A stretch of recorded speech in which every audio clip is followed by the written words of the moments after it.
আসসালামু আলাইকুম। বিদেশের মাটিতে কি না পাওয়া যায় দেখছেন? দেশি মোরগ, দেশি দেশি মোরগ নিয়ে আসছে, আরবিরা পাইছে।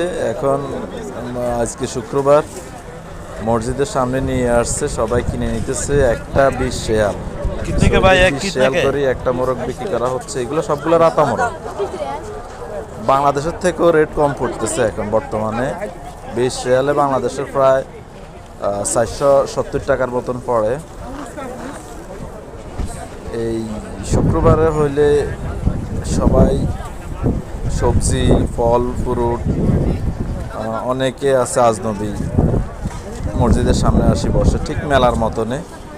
ভালোই লাগে। দেখেন সব কিছুই আছে, সব কিছুই নিয়ে আসছে।